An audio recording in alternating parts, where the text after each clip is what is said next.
माननीय कॉमरेड जी राघवेंद्र साहब मेरे सामने बैठे, मैं आपका बहुत समय जाया नहीं करूंगा, लेकिन बड़ी अनमोल चीज मैं बताने जा रहा हूं। आपने नाम लिया रोहित बेमुला का। एक बिरहा हमारी टुआ पर बजत है, कई जन में धमकी दिले हो कि तोहरियों का मुकदमा हो जाए। एगो बलिया का कोटा वाला कांड हम बिरहा बोले तोहरे यहाँ से ना ऊपर कई थे धमकी आए, अंगोली पानी के बदले मौत। एक टीचर 3 में पढ़ने वाले बच्चे को जालौर में मार दिया पानी पिए खाते। हमारा समाज के शूद्र समाज के बेटा खाते। तमाम धमकियां आती है हम लोगों को। ये मिशन हमारे ऐसे थोड़े झेले थे। एक गीत हमारे बजे थे भैया लोग सुनने में, च से चमड़ा, म से मांस, र से रक्त, अर्थात चमार, अ से अस्थियां, तमाम लोगों पर टिप्पणी के लिए हुई। करीब करीब उनमें खाली टिप्पणी करे वाले लोगों का लेख कम 5000 से ऊपर ले हुई। एक से एक लोगों के सोच के जो दिमाग के अंदर पैदा होती है, लोग लिख करके भेजते हैं जो नाम आने ला फोनों का धमकिया वाला। लेकिन बाबा साहब के हम स्थली पर खड़े हैं, जयंती में खड़े हैं, इसलिए आइए मैं एक बात कहने जा रहा हूँ। माई बहन बेटी लोग बैठे नहीं, समाज के लोग बैठे हों। आइए मेरे हाथ में एक चीज है, जरा दे दो बेटा। क्या है? चलो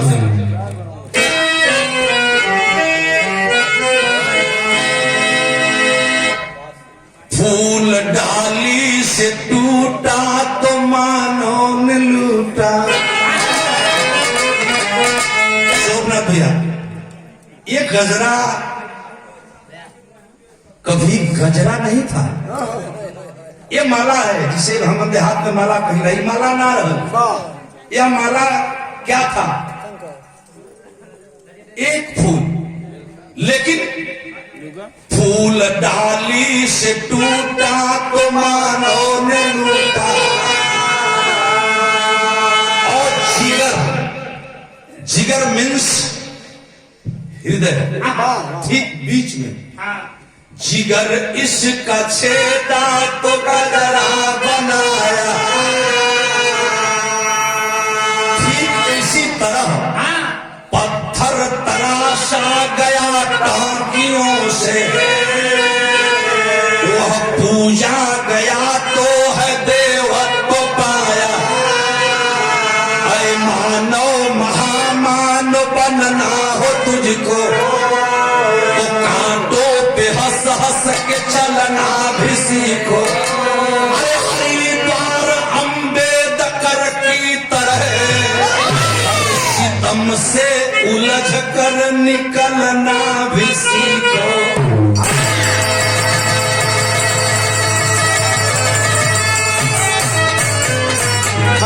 अरे फूल डाली से टूटा तो मानव ने लूटा, जिगर उसका छेदा तो गजरा बनाया। पत्थर तराशा गया टांकियों से, पूजा गया तो है देवत्व पाया। अरे मानव महामान बनना हो तुझको, तो कांटों पे हंस हंस के चलना भी सीखो। हरिद्वार अम्बेडकर की तरह हर सितम से उलझ कर निकलना भी सीखो। विधायक जी बोलत बोलत एक नाम लेना, श्री राम भैया कहाँ गई है? विधायक जी नाम लेना कि श्री राम। बाबा साहब के जीवन संघर्ष की तरफ पुनः ले चलते हैं। कहा गया है कि गंगा थे नाला हमको समंदर बना दिया। अरे गंगा थे नाला हमको समंदर बना दिया। और बाबा साहब के विषय में बताया जाता है, आप जानते हैं, लाइन दी गई है कि गंगा थे नाला हमको समंदर बना दिया। अरे गंगा थे नाला हमको समंदर बना दिया, अधिकार देख मेरा मुकद्दर बना दिया। मानती थी सभ्यता हमें, और बाबा साहब ने हमको सिकंदर बना दिया। माननीय दुन्ना साहब, गर्व होता है इस बालक को। बाबा साहब का जन्म हुआ किन परिस्थितियों में था, पुनः मैं आपको ले चलता हूं। और हम कैसे भूल जाएंगे अपने महापुरुषों को, कैसे भूल जाएंगे? तमाम नाम आते हैं, लेकिन जितने महापुरुष हुए उसमें से अधिकतम अधिकारियत बैकवर्ड समाज के रहे, लेकिन एक शूद्र समाज का बेटा जब आगे आया तो तमाम बैकवर्ड समाज के लोगों का नाम रोशन किया। और ठीक उसी तरह एक शूद्र समाज की बेटी जब मुख्यमंत्री बनती है तो सारे महापुरुषों के नाम पर जिले बनवाए, सारे महापुरुषों के नाम पर पार्क बनवाए, सारे महापुरुषों के नाम पर योजनाएं चलाई। लेकिन कुछ लोगों को बर्दाश्त नहीं हुआ और हमें आपको बरगलाया गया कि मायावती आती है तो चमारों का मन बढ़ जाता है और पत्थर लगवाती है, और हम 5 किलो गेहूं पर भुला गई। 5 किलो गेहूं पर देश की कोनो मंत्री का नाम को उससे पूछ दो, मान लीजिए साहब देश की अगर वो कोनो मंत्री का नाम लोग पूछ दे कि भैया हो परिवहन विभाग के मंत्री हो, तो एक बतावे कि केहू क्यों नहीं खेबे मत। 5 किलो राशन पर एगो लड़का से पूछबा, कोनो अनपढ़ गंवार गांव में रहे वाली हमारी माई बहन बेटी से पूछब आप लोग, तो वो कही मोदी जोगी मोदी जोगी मोदी जोगी। इतना नशा लोग भर दिल बाटे, कितना निकाले जी हम। आइए मैं बिरहा का प्रसंग देने चला हूं बाबा साहब की जीवनी से। एक लाइन गीत बा ये विमलेश, तनी सा बढ़ के आओ बेटा। ये सादर सम्मान धरा पुरस्कार आए हैं परम सदर आदरणीय मथुरा पीजी कॉलेज रसना के पूर्व अध्यक्ष वर्तमान जिला पंचायत सदस्य कुमारी शारदा देवी जी, माननीय शारदा भारती जी, अच्छा कि माता जी की तरफ से अनिल जी के माता जी की तरफ से ये सादर सम्मान आए हैं। बहुत बहुत आपके चरणों में नमन करता हूं। हार्दिक नमो बुद्धाय जय भीम सब पंचों को, हार्दिक नमो बुद्धाय जय भीम। हमारा गीत के एक लाइन तरज बा, कभी कभी बिरहा के मंच पर हमन गोरखनाथ बाबा का चेला में के वो गीत गाइला। वो कौन गीत बाबा में? अच्छा का भैया भैया 5-7 मिनट। कबो कबो गुरु गोरखनाथ की स्थली गोरखपुर, जहां संत लोग गुदरी सरनी लेके कैसे गाँव रे बेटा?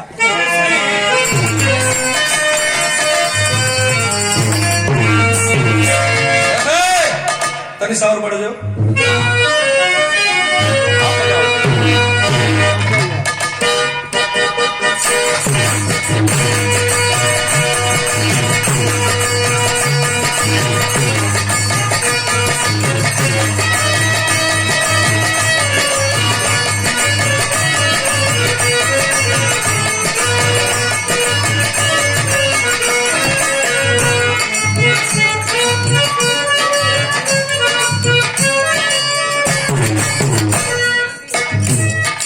गौवा में पहिलवा सरनी लेके जोगी लोग घूमा तो कहा कि हम गोरखनाथ से आए। वो लोग गाँव हमन बिरहा में गाई रहे थे।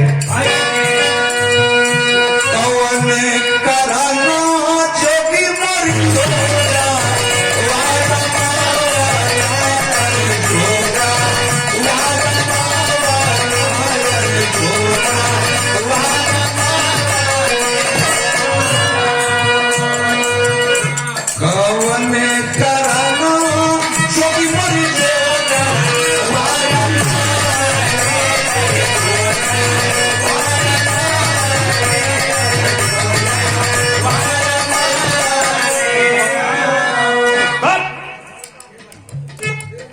कवने कराना जोगी मर जान।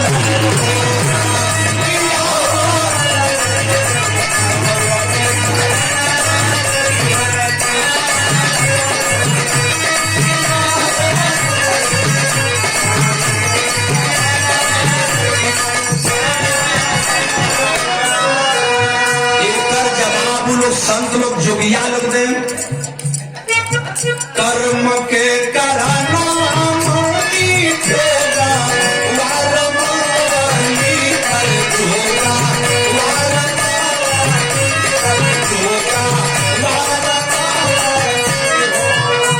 पेट के कराना तब बजी बेदे स्वर्ण दिले कटी तब बेदे आई लड़का हो तोरी जन्म के पहले कई कुल गीत थे कि कवने कराना जोगी मोरी छोड़ा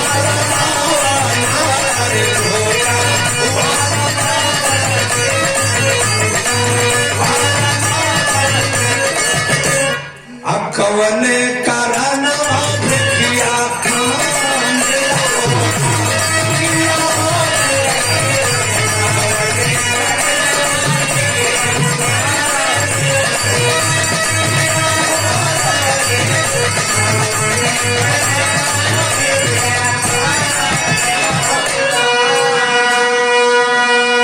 एकर जवाब माई जोगा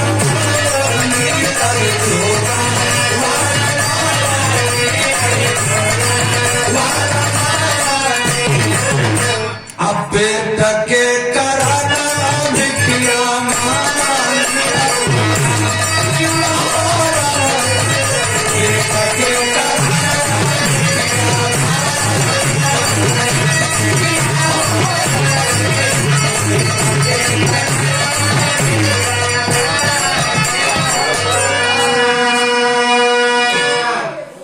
इस आदर सम्मान भरा पुरस्कार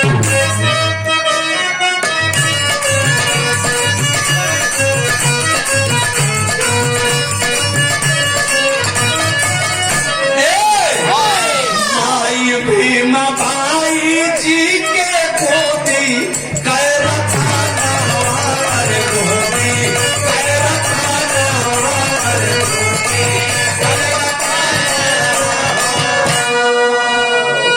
माई भीमा भाई जी के गोदी कैरा थाना वार गोदी कैरा थाना वार गोदी कैरा थाना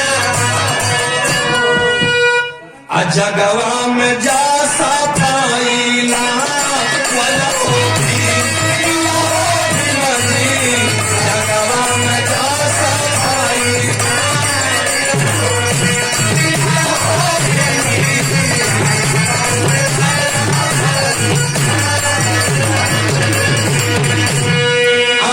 बुरा मरा जी के पानी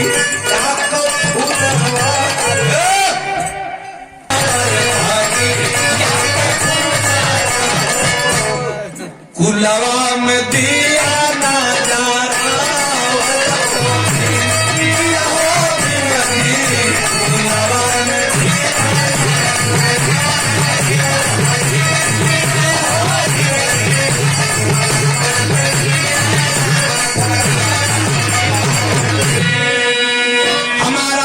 समाज यहाँ के मूल निवासी 85% के लोगों के साथ सर्व समाज में जो गरीब थे असहाय थे मजदूरी धतूरी कह के हमारे जिनको लोगों ने आदिवासी कहा इसी मनु के वंशजों ने जिन्हें शूद्र कहा हमें वर्णों में बांटा यहाँ तक तो ठीक था ब्राह्मण क्षत्रिय वैश्य और शूद्र 4 वर्णों में 6743 जातियों को बांट दिया गया लेकिन आप गर्व कर सकते हैं कि ब्राह्मण एक वर्ण है क्षत्रिय एक वर्ण है और वैश्य एक वर्ण है 6743 दासियां जिस देश में बसती हैं उस देश के अंदर ऐ मेरे पढ़े लिखे समाज के भाइयों जाति में भी जाति बनाया गया यहाँ ओहिर में गुआल भड़होर बांट दिहल गए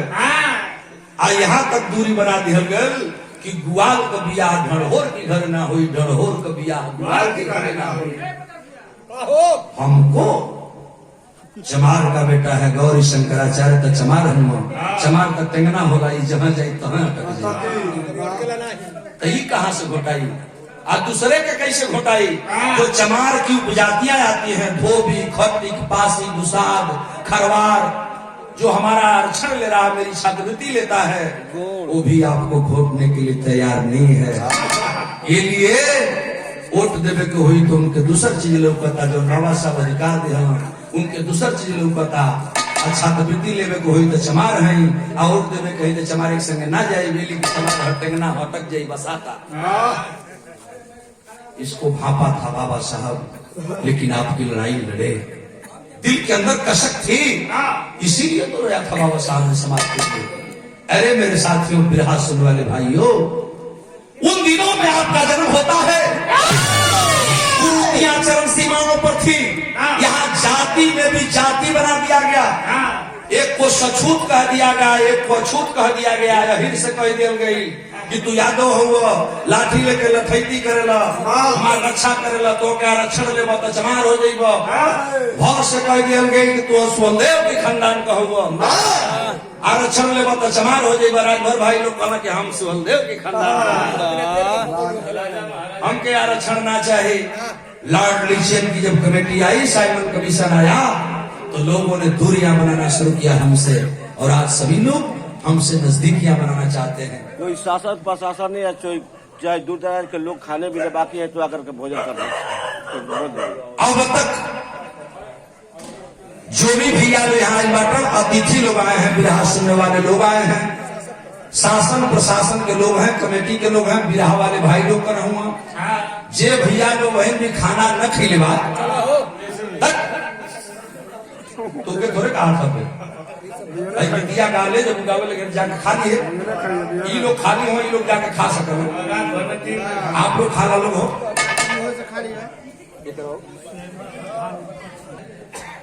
कि आज जहां तक भोजपुरी है आपके बेटे को लोग सुन लेते हैं, यही बहुत बड़ी बात है। मुकदमा तो होत रही, देख ले मुकदमा हो जाए चाहे लोग गोली मार दे। अरे हम तो उस दिन देख के लिए हमारी कामरेड जी जो दिन सुनीता के मालूम हुई तो उनको जानकारी है, तो बहुत दिन हम लोगों ने देखा है। आइए मैं बात किसी की कर रहा था, ये 100 रुपए का सम्मान आया है डॉक्टर अजय कुमार जी, नरला अमहर, बहुत पवित्र मिट्टी बागी बलिया, नरला अमहर के धरती से ये बहुत बहुत सम्मान। नमो बुद्धाय जय भी। मैं परिचय किसका बता रहा था, सब और बढ़ जाता कि बाबू राम राव जी के या तो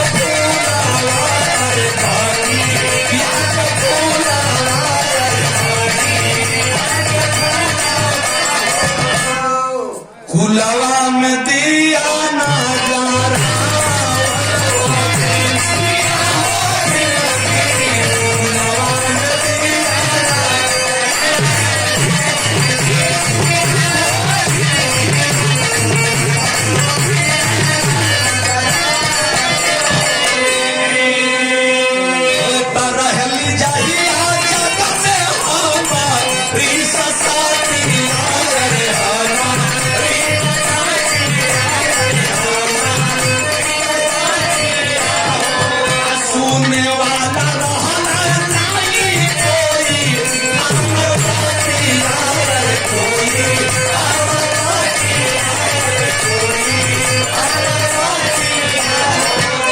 ऐसे समय में देवता का रूप धारी के धारा की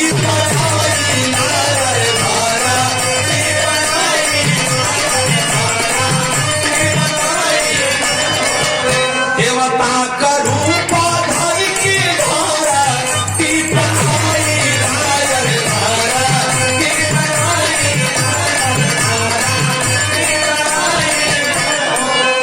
दुनिया में नाम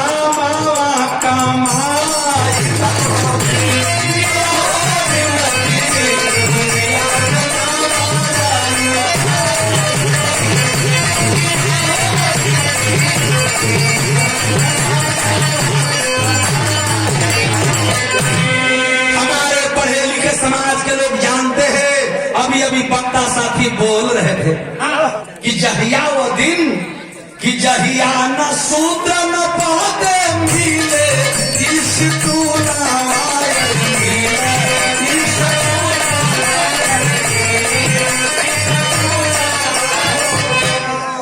जहिया न सूत्र न पौधे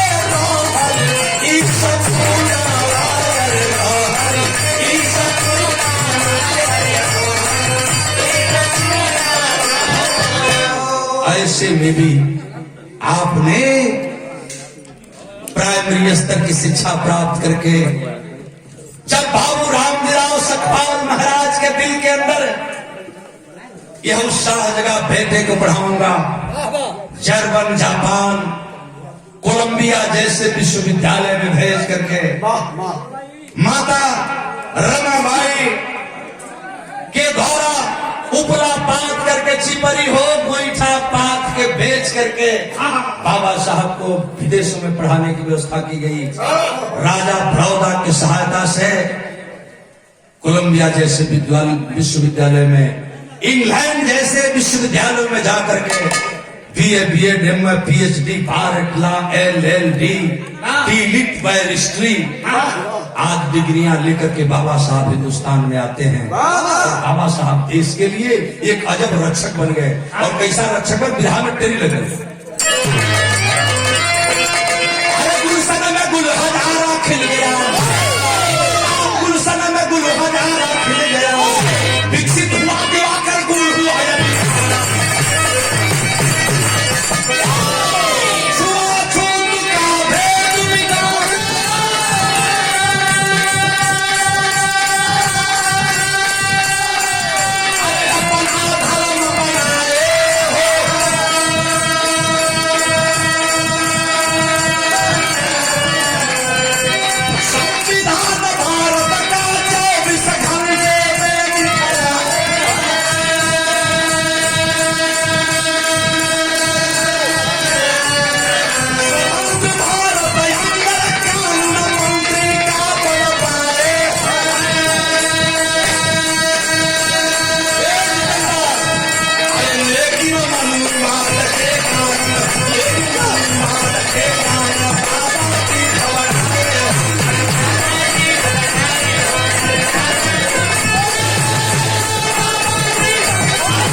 के बाद BA, BEd, MA, PhD, bar at law, LLD, DLitt, बैरिस्ट्री, आज डिग्रियां लेकर के जब भारत में आए, हम गुलाम थे।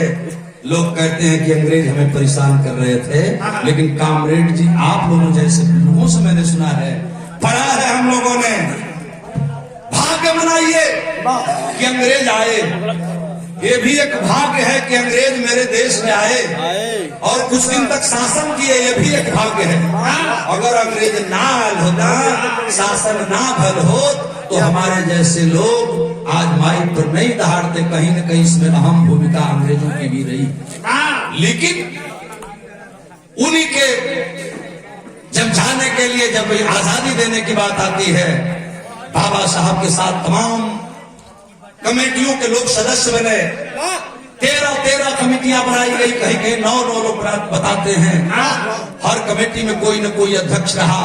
लेकिन बाबा साहब शूद्र समाज का एक लौता बेटा, जो 32 डिग्रियां हासिल करके आए थे, हर विषयों पर अध्ययन करके आए थे। दुनिया का सबसे बड़ा अर्थशास्त्री, एशिया का सबसे बड़ा विद्वान, जिसे लोगों ने बताया कि बाबा साहब 6वें विद्वान थे। लेकिन नहीं, बाबा साहब 6ठे विद्वान नहीं थे। निकाल लीजिएगा दिमाग से, पूरे एशिया में कुल 6 ही विद्वान थे। वो समय पूरा दुनिया में, एशिया में कुल 6 को विद्वान रहना, तो हर से गिरवा 1 2 3 4 5 6 हो जाएगी। हर से गिरवा इधर 1 2 3 4 5 6 हो जाएगी। गिर करके ला करके 6ठे में कहा गया। लेकिन कोलंबिया विश्वविद्यालय ने सिद्ध कर दिया 300 वर्षों का अध्ययन करके कि बाबा साहब 6ठे नहीं, बल्कि दुनिया के 1 नंबर के विद्वान रहे। और दुनिया में सबसे बड़ा विद्वान बाबा साहब BR अम्बेडकर, चमार और शूद्र महार का बेटा रहा। जो जब संविधान लिखते हैं, उंगली दिखाते हैं। आई कुछ लोग विरोधिया हो, कुछ विरोधिया अंगुरिया जब दिखावा कहो बाबा साहब कहे कि अंगुरी देखौले हो, तो लोग मजा लगा, कुछ बोला आखिर सच्चाई बता रहा हूँ। लोग कहा कि बाबा साहब कहो ना कि चलो चलो चलो है चमरौटी लोग थे घोड़ा। बराक ओबामा ने सिद्ध कर दिया, सिंबल ऑफ नॉलेज। अगर बाबा साहब मेरे देश में पैदा होते तो हम उन्हें सूर्य का दर्जा देते। भारत भले ही दीपक का दर्जा न दिया हो, लेकिन आप उस पर उंगली उठाते हो। जो बाबा साहब ने आपको अधिकार दिया, ओहिल ढोंग, कुर्मी कहार, तेली तमोली, नुनिया चौहान, खट्टिक, पासी, दुसाद, चमार आदि आदि आदि आदि वगैरह वगैरह लोग आज प्रधान होते हो, मेंबर होते हो, BDC होते हो, जिला पंचायत होते हो। कहते हो कि बाबा साहब ने हमें क्या दिया।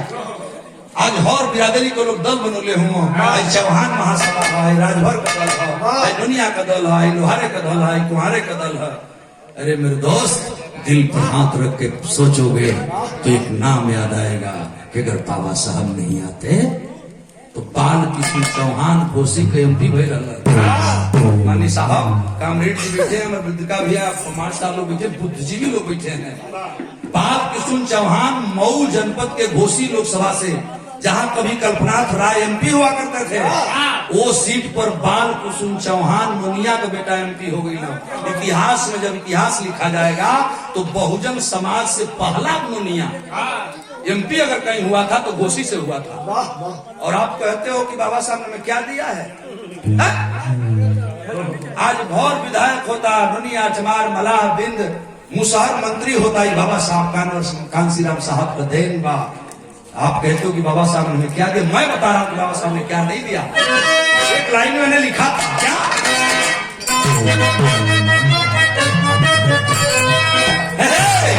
संविधान दिया बिगड़ी बनाने के लिए, संविधान दिया बिगड़ी बनाने के लिए, और राज अपने हाथ से चलाने के लिए।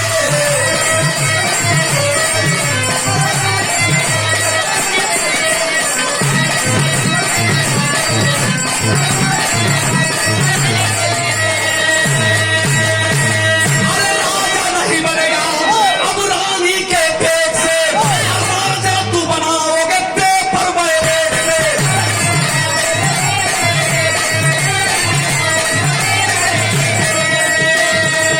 लखनऊ से दिल्ली तुझे जाने के लिए, लखनऊ से दिल्ली तुझे जाने के लिए, अरे राज अपने हाथ से चलाने के लिए।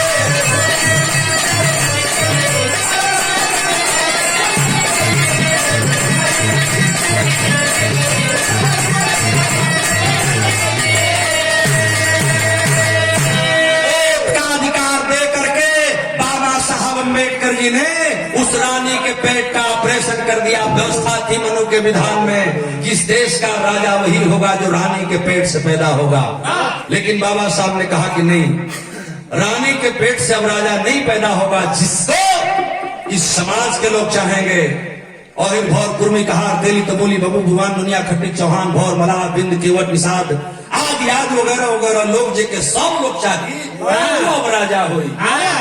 तो दो समन का कामरेड साहब आज की राजा का मन देते जा आखिर जवन आज राजा हूँ उन्हों के राजा बना वाला तो हमने हमने तो लोगवा ने बनौले हुआ, चाहे हमारे बैकवर्ड भाई के सहयोग से बनल हो, चाहे हमारे लोग के सहयोग से बनल हो। तो दोष किसको दे रहे हैं? गलती तो हम कर रहे हैं। आ गलती के लिए तो नौकरी काहे चाहिए? ला 5 किलो, यही 5 किलो में रेला नौकरी तो चमारे का लेकर ना खोजत हूँ। पढ़े पढ़ी चमारे के लेकर तो नौकरी ऊ न पाई, और हीरे के लेकर दौड़ी तो फौज में ऊ न जाई। तो हर लड़का 8 बजे सुतत है, रात भर मोबाइल चलावत है, फेसबुक का टिक्की पर खाली जुड़ाल है। तो वो मिलिट्री में भर्ती हुई तो नौकरी मांगने वाले आप हो तो आपको लतेरा जाएगा। जो तेज होता है लोग उसी को मारते हैं, जो अगर तेज बनता है तो उसी को लोग काटते हैं। साहब आपने तो राजनीति का बहुत पलड़ा देखा है। हम बिरहा गाए के अगवा आचार्य है, लेकिन जाति का हम चमा रहे हैं तो ढेर जना के घोटाई ना, ढेर जना के ना घोटाई ना कि मन ही चमा रहे। तो ये समस्या हमारे सामने है, हम लोग जानते हैं इस चीज को। वही राजनीति में है, राजनीति में कहीं न कहीं काट है। खैर यहाँ की बात छोड़ दा, हिंदुस्तान को आजादी मिली, हिंदुस्तान के दो लड़के दोनों ने दो भाग लिया, कहा कि एक के संग दूगो प्रधानमंत्री कैसे हुई हो, तेकरी खातिर हिंदुस्तान का बंटवारा कर रह गल। आज जब भारत का बंटवारा हुआ तो इसमें भी एक राजनीति रही कि भैया 2 मिनट, हिंदुस्तान को 2 भागों में बांटा, जिन्ना पाकिस्तान ले लिए, नेहरू हिंदुस्तान ले लिए। बाबा साहब ने कहा कि न हम हिंदुए में है न मुसलमाने में है। तब बाबा साहब सोचा लगा कि अब हम क्या करब, हम अगर मुस्लिम में जाए तबो ना घुटाई, हम हिंदू में जाए तो घुटेबे न करब, तो हमके क्या करे चाहिए। तो वो इसमें बाबा साहब को बात कर लेन, जो के पढ़े लिखे लोग कहते हैं कि बाबा साहब भी देश का बंटवारा चाहते थे। बाबा साहब देश का बंटवारा नहीं चाहते थे, मैं वो बात कह लेना। क्या कह लेना बेटा कि छुआछूत का भेदभाव गांधी बाबा,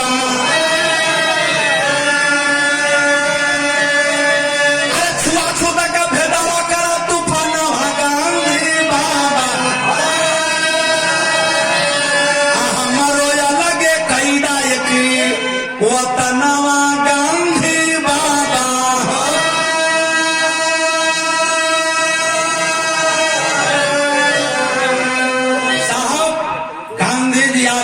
के मालिक हो। आपको लोग बापू कहते हैं, तुम आप पाकिस्तान दे सकते हो अलग, जिन्ना को पाकिस्तान दे सकते हो, नेहरू को हिंदुस्तान दे सकते हो, तो हम तो शूद्र जहां के तहां ही रह गए, मैं किधर जाऊंगा। इसलिए रो करके कहा था बाबा साहब ने कि कम से कम मेरे समाज को भी छोड़ दो, मेरे लिए छुस्तान दे दो, चमरिस्तान दे दो, हम भी अपना रहेंगे, अलग संविधान बनाकर अलग प्रदेश चलाएंगे। ये लिए कि एजा हम करवा का करब कि हमसे छुआ इन करे शंकर और राम हो। हम ईटा बाथब, हम गारा बनाई, हम मंदिर बनाई, आ जब मूर्ति लग जाई तो जइहे मंदिर में कि तू चमार हुए चलिए तो मूर्तियां छुआ जाई।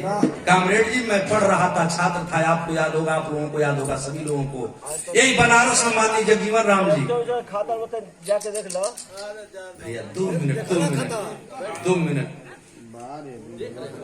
इसी काशी के नगरी में सोमनाथ भैया माननीय जगजीवन राम जी, बाबू जगजीवन राम जी एक मूर्ति का अनावरण कैले रहा। क्या बात है, डॉक्टर संपूर्णानंद की वो मूर्ति थी। हम इंटर में पढ़त रही, 12वीं के छात्र लिए हमको पूरा तरह से याद बा।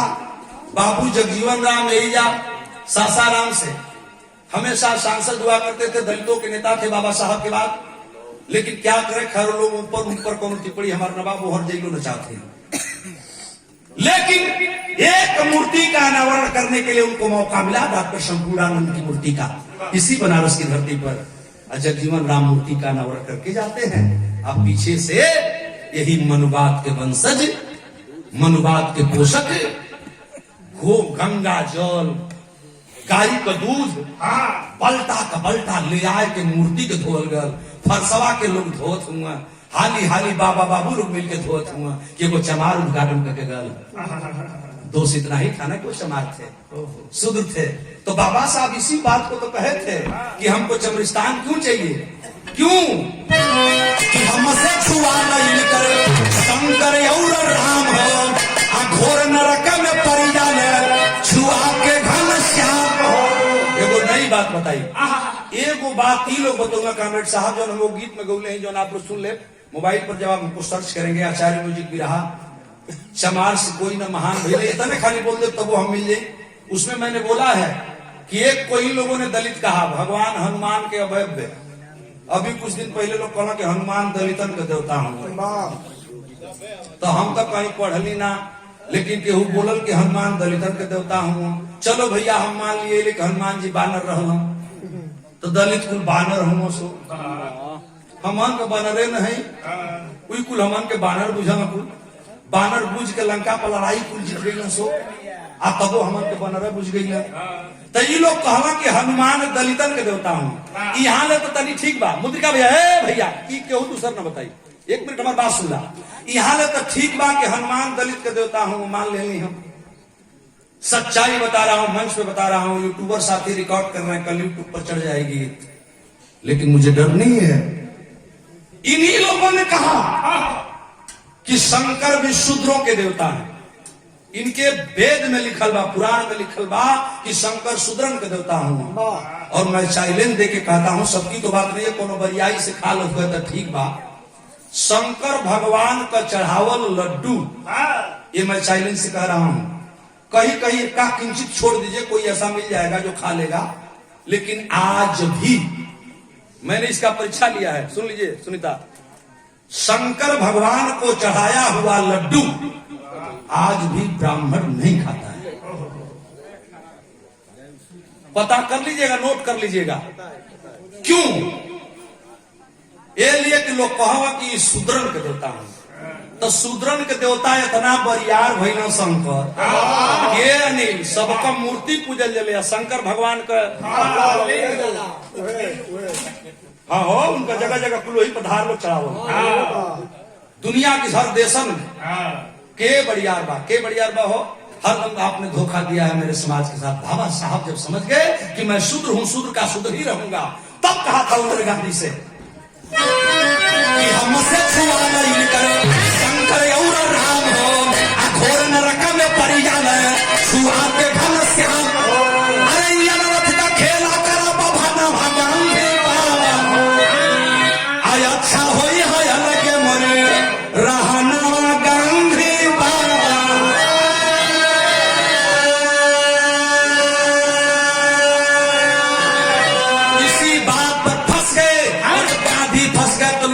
कुछ लोग बोल देना जिसका कोई प्रमाण नहीं, आधार नहीं है, मैं बोलना भी नहीं चाहता। कुछ लोग कहा कि गांधी जी ने तमाम प्रलोभन दिया। कुछ लोग यहाँ तक बोल देते हैं जिनको नहीं जानकारी है, कहते हैं कि लोग पंडिताइन से ब्याह करा दे हम लोग। लेकिन मैं उधर नहीं जाना चाहता, क्या सच्चाई है उस पर भी मैं टिप्पणी नहीं करूंगा। हाँ, बाबा साहब को मनाने का काम किया लोगों ने, लेकिन एक वो बात खटका लगल जब बाबा साहब ने कोलंबो प्लान बनाया कि शूद्र विदेश पढ़ेंगे, वो भी निःशुल्क पढ़ेंगे। लॉर्ड लिनलिथगो 1936 में गवर्नर रहा, 1943 तक रहा।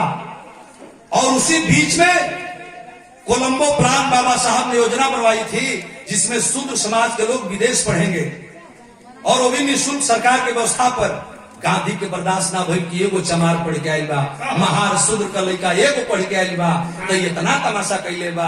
आ जहिया है सगरी लोग पढ़ गई हैं तब का होई, तब तो वह आलू छिले के बच जाई खाली ठेंगा।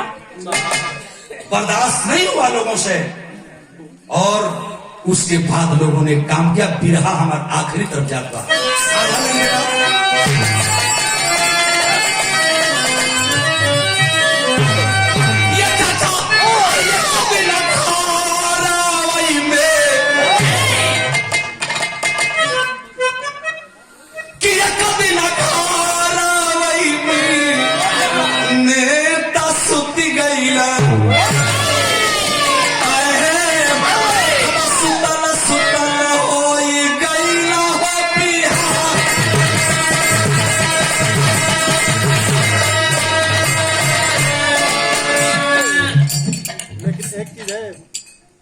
वेद से बड़ा नाद है। क्या बात है, क्या बात है सर। वेद से बड़ा नाद है, और वेद जानता है कि नाद बड़ा है। क्या बात है। देखा, यही होता है दिमाग, ये होती है पहुंच। ये सादर सम्मान है साहब की तरफ से, मेरे लिए रुपया नहीं, ये दिल है।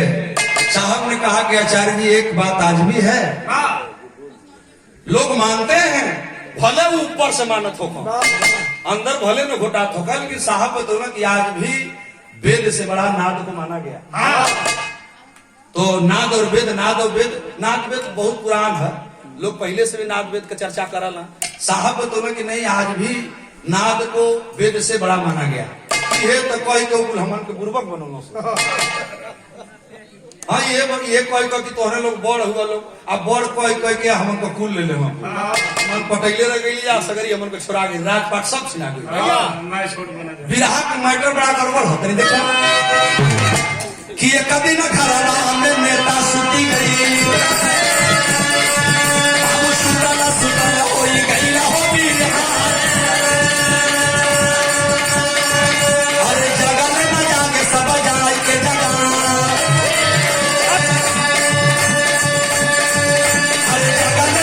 सब जाए के जगह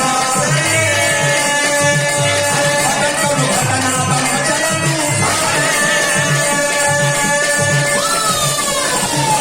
घटना बम चल नीचे धरती ऊपर वाला घटना पूरे घटना में मचल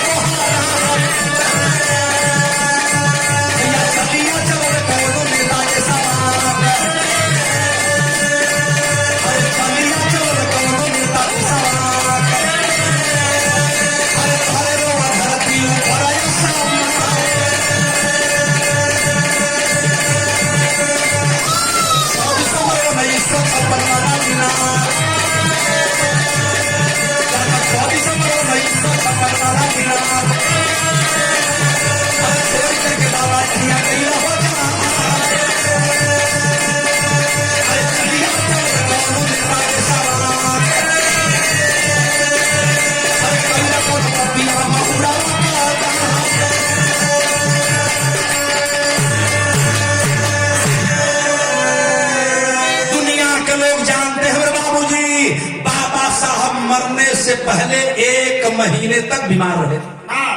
यहाँ कई बातें आती है। कुछ लोग कहा कि बाबा साहब की पत्नी ने ही बाबा साहब को जहर दे दिया। अब दिखाइए, ये हमके आपके डार्क में डाले खाते, हमको आपको उलझन में डालने के लिए, जबकि पत्नी जबकि पत्नी पत्नी हमारी संगिनी होती है, चाहे वो किसी समाज की रही हो। मैं इस पर टिप्पणी नहीं करना चाहता, लेकिन पत्नी आखिर पत्नी होती है। बाबा साहब को जहर दिया गया था, ये सत्य है, लेकिन उनकी पत्नी ने उनको जहर नहीं दिया था। सही बात। मरने से पहले बाबा साहब 1 महीने तक बीमार रहे। इन्हीं मनभाव के वंशजों ने, हमारे देश के अगुआ जिन्हें हम कभी कभी देश का किसी को बाप कहते हैं, किसी को चाचा कहते हैं, लेकिन हमारे साहब केहू बाप हो केहू चाचा हो तो बाबा होंगे। लोगों के अंदर, लोगों के दिल में न घो गई ना, लोगों ने मारने का प्रयास किया। डॉक्टरों को लोगों ने खरीदा और डॉक्टर के द्वारा जो इलाज कर रहा था, एक ऐसा इंजेक्शन तैयार किया गया मेरे पढ़े लिखे भाइयों, जिसको आज लगाया जाए और आदमी धीरे धीरे सूखते सूखते मर जाए। जैसे कोरोना में बिना दवाई का लोग मर भी लगे। हम हके तो हके हो, इतना डरो ना कूल, इतना डरो ना कि घरवा में से निकलवा ना तो काट ले कोरोना तो के घुमोटी घर ली। पहलवा हम लड़का रही तो आगे मांगल जाए। कामरेड जी, घर का माई बहन चूल्ही में जब आगी लगावे को रोटी बनावे खातिर, तो लोग ताकत की होकर घर धुआं उठ गल, चल बुझा तक आगी बार दे गल बा, जो कर घर से आगे मांग ले। नून लोग मांग के ले, हमरे होश की बात है। आज तो सारे लोग खरीदने के लिए तैयार हैं, सारे लोग परिपूर्ण हैं। चाहे हम बिरहे गा के कहे ना, आज बोलेरो से चलते ही बिरहा का पैसा आप लोगों को 100 रुपया 200 रुपया दिहली नाम बा। जिस पिता को घड़ी खरीदने की नौबत नहीं था, साइकिल खरीदने के लिए हस्ती नहीं थी, हमारे बाप ईटा पथला भट्टा पर, हम ईटा पथले ही भट्टा पर। और आज एगो ना चल दो गाड़ी द्वारे पर खड़ा बा, 2-4 बीघा खेत भी खरीद ले बिरार कमाई से। झूठ ना बोलत ही हो पंचो, ये आप लोगों का देन हो। गौरी शंकराचार्य चमार का बेटा है, लेकिन हमारे जहां खौर हो जे करीब गई हुई मर्यादपुर लखनऊ, वो के मलान मिश्रान बोल जाला, जहां कम रहे वाला है। एको बीता खेत हमारी और पीछे उनका ना हो, और भले हम ब्याह बजा के कमा के भले 5 बीघा खरीद ले बने जाऊ, दूसर बात का। लेकिन धोती कुर्ता पहन के अगर आज भी हम बाजार में निकल जाए तो समहनवा प्रणाम प्रणाम। हम देश भर का पूरा बाजारी के घूम के गोड़ लागिल ना। एक बेर यही खाती यही से 5 बजे जिला पंचायत रही, 5 बजे प्रमुख रह, खाली गोड़ लगला पर 5 साल प्रमुख, 5 साल जिला पंचायत, 5 साल नहीं धरे विश्वाम बहन जी कोऑर्डिनेटर बना दिली। हम बिहार से तनी दूर हो गए। जितेंद्र बाबू तोरी खाली बोलत थे, लेकिन आज भी धोती कुर्ता झाड़ के अगर निकल जा तो रोड पर ऐसा लोग हुआ देखा हो, देखा ये चमार धोतिया कितना को हुई। अब वो के ना घोटा था घोड़ा के चमारे का लड़का कितना बढ़िया कहे पहिर के जा पैंट शर्ट पहनी, हमारे पेटवा ना देख रहे तुम, लेकिन ना घोटा बिहार आखिरी हो जहाँ जा कहा रहा है आखिरी तो देखे। वाह क्या बात है, भैया कानपुर वाले हमारे बड़का भैया बहुत दिन के बाद फिर भेंट भल बा भैया से। चला नोट वो मोदी बदल देना, लेकिन उनमें से कई आवत है हरियर हरियर ललका ना लौकत है। का भइल बेटा?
देते हैं। और बाबा साहब के सपनों का भारत समता मूलक भारत, समानता का भारत, जहां जाति न हो, ऊंच नीच की खाई को बांटता हुआ भारत, जो बाबा साहब बनाना चाहते थे। जयंती मनाने वाले भाइयों, माई बहन बेटियां, जो भी मेरी बात सुन रही हैं, शिक्षित बनो, संगठित हो, संघर्ष करो, बाबा साहब की स्तुति को अपना लेना। बाबा साहब की सच्ची जयंती हो जाएगी। बिरहा हमारे ही जब खत्म होकर जात बा, आइए नमन करते हुए चलते हैं। क्या कि बाबा साहब वाला सपना अधूरा, दिल्ली पर कब्जा करके कई नावों के पूरा।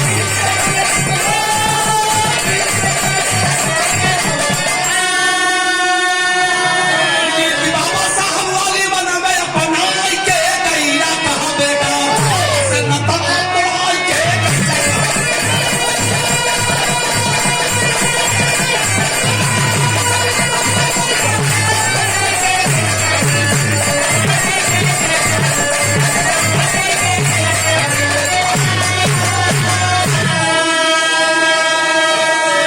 गुरुदिल मोहम्मद राम सेवक सिंह सीओ बदन हरिद्वार, कभी गया लाल जगलू यादव जगधारी दहल।